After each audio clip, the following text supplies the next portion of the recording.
গণতান্ত্রিক অধিকার নিশ্চিত হলে ফ্যাসিবাদ ফিরবে না, বলছেন তারেক রহমান। নিরাপত্তা পরিস্থিতি বজায় রাখায় সেনাবাহিনীর প্রশংসায় সৌদি রাষ্ট্রদূত। শেখ হাসিনার সময়ে পুরো দেশটাই ছিল জেলখানা, বলছেন পরিবেশ উপদেষ্টা। এবং সর্বশেষ জানাবো, নির্বাচনে ৪৭,০০০ কেন্দ্রে দেওয়া হবে বডি ক্যামেরা, বললেন স্বরাষ্ট্র উপদেষ্টা। শুনছিলেন সংবাদ শিরোনাম, এবারে বিস্তারিত। গণতান্ত্রিক অধিকার নিশ্চিত হলে ফ্যাসিবাদ ফিরবে না, বললেন তারেক রহমান। ফ্যাসিবাদ প্রতিরোধে গণতান্ত্রিক অধিকার নিশ্চিত করার তাগিদ দিয়ে বিএনপির ভারপ্রাপ্ত চেয়ারম্যান তারেক রহমান বলেছেন, জনগণের গণতান্ত্রিক অধিকার নিশ্চিত করে গেলে ফ্যাসিবাদ ফিরবে না। রাজধানীর নয়াপল্টনে আওয়ামী লীগ সরকারের পতন ও ছাত্র জনতার বিজয়ের বর্ষপূর্তি উপলক্ষে বিএনপির বর্ণাঢ্য র্যালি পূর্ব সমাবেশে প্রধান অতিথির বক্তব্যে তিনি এসব কথা বলেন। ৫ আগস্ট প্রধান উপদেষ্টার ঘোষিত জুলাই ঘোষণাপত্রকে স্বাগত জানিয়ে তারেক রহমান বলেন, ফ্যাসিবাদমুক্ত বাংলাদেশে জনগণের সরাসরি ভোটে নির্বাচিত, জনগণের কাছে দায়বদ্ধ ও জবাবদিহিমূলক একটি গণতান্ত্রিক সরকার প্রতিষ্ঠার লক্ষ্যে অন্তর্বর্তী সরকার ৫ আগস্ট জাতীয় নির্বাচনের একটি সময়সীমা ঘোষণা করেছে। জনগণের অভিপ্রায় বাস্তবায়নের প্রয়াসেই পাঠ করা হয়েছে জুলাই ঘোষণাপত্র। এই উদ্যোগকে বিএনপি স্বাগত জানিয়েছে। তিনি বলেন, জনগণের গণতান্ত্রিক অধিকার নিশ্চিত করা গেলে ফ্যাসিবাদ ফিরবে না। দেশে আইনের শাসন ও গণতন্ত্র না থাকলে কেউ নিরাপদ নয়। বিভিন্ন মতভেদ থাকবে, তবে রাজনৈতিক দলগুলোর মধ্যে যেন মুখ দেখাদেখি বন্ধ না হয়। জাতীয় স্বার্থে সব দলের ঐক্যবদ্ধ থাকা জরুরি। মানুষের গণতান্ত্রিক ও রাজনৈতিক অধিকার প্রতিষ্ঠার যাত্রাপথে এখন সবাই ইতিহাসের এক সন্ধিক্ষণে দাঁড়িয়ে উল্লেখ করে বিএনপির ভারপ্রাপ্ত চেয়ারম্যান বলেন, এই ঐতিহাসিক মুহূর্তের জন্য দেশের গণতন্ত্রকামী জনগণকে দীর্ঘ ১.৫ দশকেরও বেশি সময় অপেক্ষা করতে হয়েছে।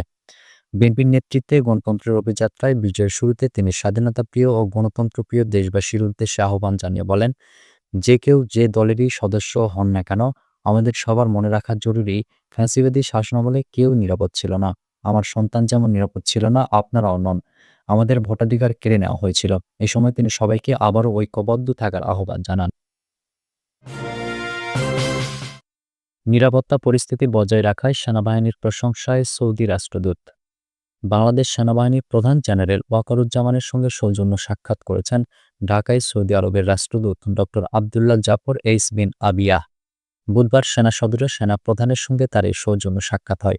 এ সময় তারা শুভেচ্ছা বিনিময় করেন এবং দুই দেশের মধ্যকার সামরিক সহযোগিতা আরও জোরদার করার বিষয়ে আলোচনা করেন। রাষ্ট্রদূত দেশের সামগ্রিক নিরাপত্তা পরিস্থিতি বজায় রাখতে সেনাবাহিনীর কার্যকর ভূমিকার প্রশংসা করেন। সেনাবাহিনী প্রধান সৌদি আরবে বিপুল সংখ্যক বাংলাদেশি প্রবাসী কর্মীর কর্মসংস্থানের জন্য সৌদি সরকারের প্রতি কৃতজ্ঞতা প্রকাশ করেন এবং উভয় দেশের অর্থনীতিতে তাদের অবদানের কথা তুলে ধরেন।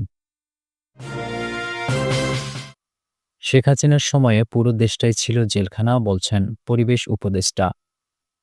পরিবেশ, বন ও জলবায়ু পরিবর্তন এবং পানি সম্পদ মন্ত্রণালয়ের উপদেষ্টা সৈয়দা রিজওয়ানা হাসান বলেছেন, শেখ হাসিনার সময়ে পুরো দেশটাই একটা জেলখানা ছিল। কেননা আমরা কেউই মন খুলে কথা বলতে পারতাম না, নিজের মতো করে চিন্তা করতে পারতাম না। তাই আওয়ামী লীগের সময় আমার কাছে দেশটাকে একটা জেলখানা মনে হয়েছে। পরিবেশ উপদেষ্টা বলেন, শিক্ষার্থীরা যখন তাদের বন্ধুদের মরতে দেখল, তখন তারা একেবারে নিঃস্বার্থভাবে রাস্তায় নেমে এসেছে। এই যে নিজের জীবনের মায়া ছেড়ে দিয়ে দেশের জন্য নিঃস্বার্থভাবে দাঁড়িয়ে গেছে, এই শক্তিটাই আমাদের স্বাধীনতা এনে দিয়েছে। আর যে দেশটা আমরা গড়তে চাই, সেটা গড়তে হলে নিঃস্বার্থ আত্মত্যাগের জায়গা থেকেই দেশটা গড়তে হবে। তিনি বলেন, আয়নাঘর শেখ হাসিনার শাসনামলের নিষ্ঠুরতার একটা অংশ। আমি যখন জেলে থাকা মানুষের কষ্টের কথা শুনলাম, তাদের কষ্ট কোনো অংশে আয়নাঘরে থাকা মানুষের কষ্টের কম মনে হয়নি। অভ্যুত্থানের সময় যারা জেলে গিয়েছেন, তাদের কষ্টের কথা শুনেছি। তাদের নামের তালিকা যেমন থাকা দরকার, তাদের কষ্টের বর্ণনাও কিন্তু আমাদের সংরক্ষণ করা দরকার। আইন উপদেষ্টা অধ্যাপক আসিফ নজরুল বলেছেন, জুলাই গণঅভ্যুত্থানে কারাবন্দীদের একটি তালিকা জুলাই জাদুঘরে সংরক্ষণ করা হবে। জুলাই গণঅভ্যুত্থানে একটি অন্যায়ের বিরুদ্ধে আমরা একসঙ্গে দাঁড়িয়েছি। মানুষের ধর্ম, বর্ণ, গোত্র, রাজনৈতিক আদর্শের পরিচয় যেখানে বাধা হয়ে দাঁড়ায়নি। আমরা নিজেদের মানুষ হিসেবে বিবেচনা করে একে অপরের পাশে দাঁড়িয়েছি। কিন্তু দুর্ভাগ্যবশত অভ্যুত্থানের পরে আমাদের মধ্যে বিভাজন করার চেষ্টা করা হচ্ছে। কিন্তু গণ অভ্যুত্থানের পূর্বে অভ্যুত্থানের শক্তির মধ্যে শ্রদ্ধার সম্পর্ক ছিল। তিনি আরো বলেন, জুলাইকে আমাদের মনে চিরস্থায়ী করে রাখতে হবে। আমাদের প্রধান দায়িত্ব হলো জুলাইয়ে যারা শহীদ হয়েছেন, যাদের অঙ্গহানি হয়েছে, তাদের যেন আমরা ভুলে না যাই। নির্বাচনে ৪৭,০০০ কেন্দ্রে দেওয়া হবে বডি ক্যামেরা, বলছেন স্বরাষ্ট্র উপদেষ্টা। আসন্ন জাতীয় সংসদ নির্বাচনে আইনশৃঙ্খলা পরিস্থিতি আরও জোরদার করতে ৪৭,০০০ আসনে একটি করে বডি ক্যামেরা দেওয়া হবে বলে জানিয়েছেন স্বরাষ্ট্র উপদেষ্টা লেফটেন্যান্ট জেনারেল মোহাম্মদ জাহাঙ্গীর আলম চৌধুরী। স্বরাষ্ট্র উপদেষ্টা বলেন, আজকে আমরা আলোচনা করেছি সারা দেশের নির্বাচন পরিচালনার জন্য কত ফোর্স প্রয়োজন হবে এসব বিষয়ে। এছাড়া আমরা সিদ্ধান্ত নিয়েছি সবাইকে বডি ক্যামেরা দেওয়ার চেষ্টা করব।